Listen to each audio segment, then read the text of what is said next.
Well, Charles Dickens. What can we say about Charles Dickens and all of his wonderful writings? And he's written books and the plays that came off at movies. Lucy Breyer's next to me, and she's been on the show before, as George Filieau has too. And we're always pleased to have them both on. They're such great actors. They've done Shakespeare. You've done it. You've done it all, haven't you both? Right? Good. Just about. And we're doing Great Expectations. Tell us what, for those who have never heard of Charles Dickens, why don't you tell us a little bit about the play? Well, Lucy. Charles Dickens was one of the great Victorian novelists. He was incredibly popular in his own time and continues today.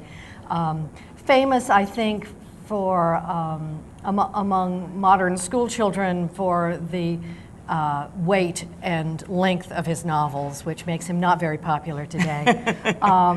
But this play is actually very short and a very lively introduction to a 600-plus page novel has been reduced to an hour and a half.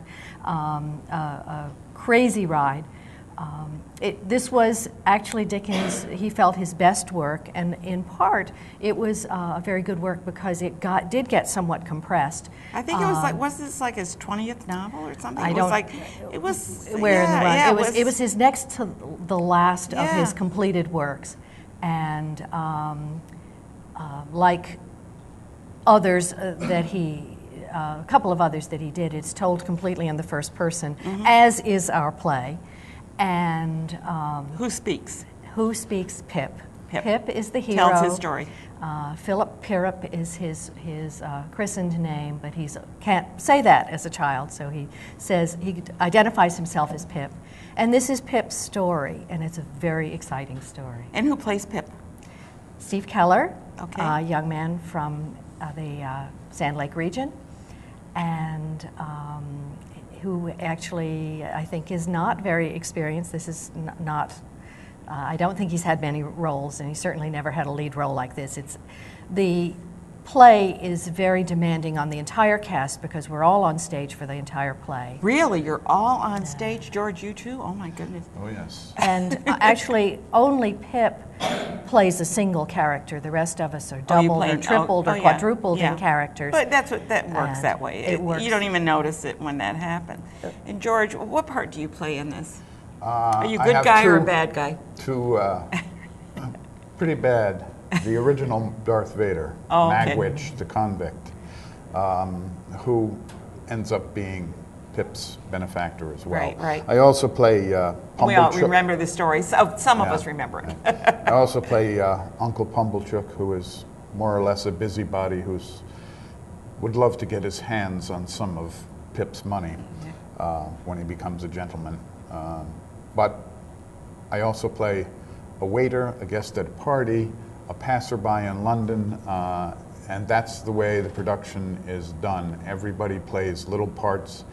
The company is constantly watching what's happening to Pip as it goes on and commenting on what occurs. So this is not your grandmother's Charles Dickens. It's energetic, very fast. As Lucy said, it's not a long play, about an hour and 45 minutes. And it gets right to the core of the story and the emotion without the 400 pages that Dickens wrote. It's really good. It's a tome, right? How many characters are in the play? I mean, wait, let me rephrase that. How many actors are in the play? Because you have a lot of characters, but not as many actors, right? 8 actors. Okay. 8 actors in all. And as I say, only Steve Keller, who plays Pip, has a single character. The rest of us play, there must be dozens of characters in all. Some of them with just one line. How are you managing the set? The set is very interesting. Deborah Dorman is a genius at doing these complicated She couldn't make it today. We were hoping that she could come. There are 3 platforms representing different areas, buildings actually. The first is the Gargery house where Pip grew up. The second is Miss Havisham's house, Satis house.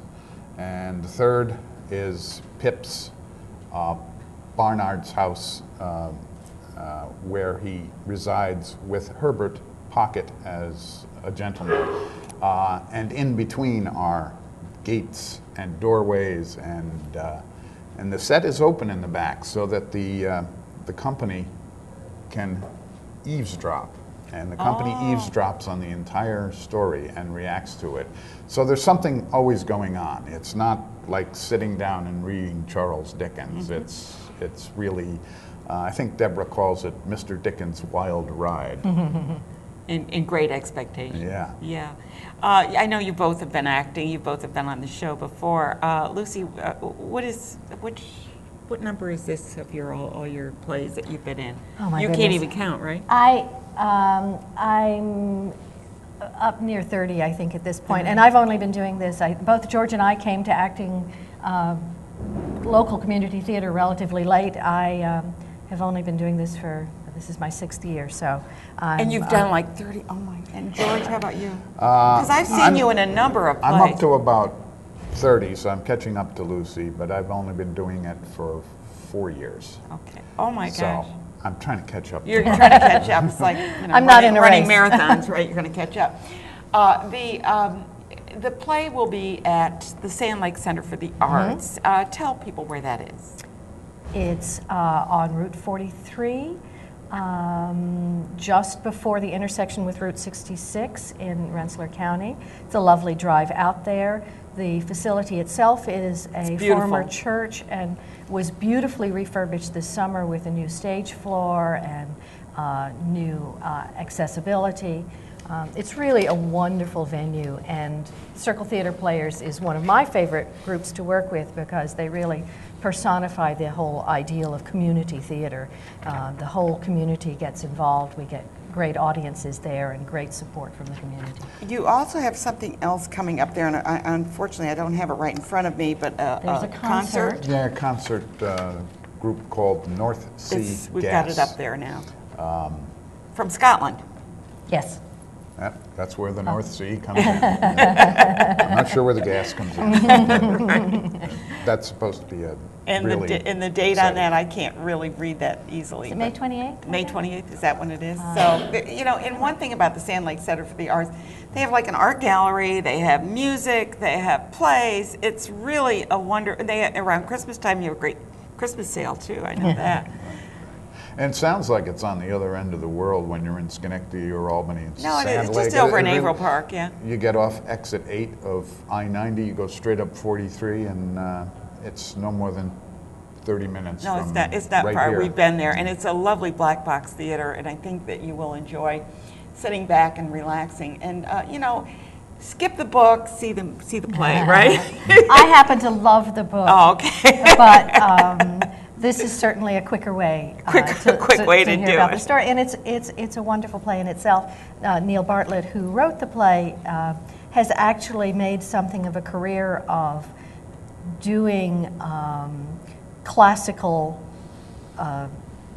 novels and also classic plays, and he's a director and a playwright and also an actor himself. So.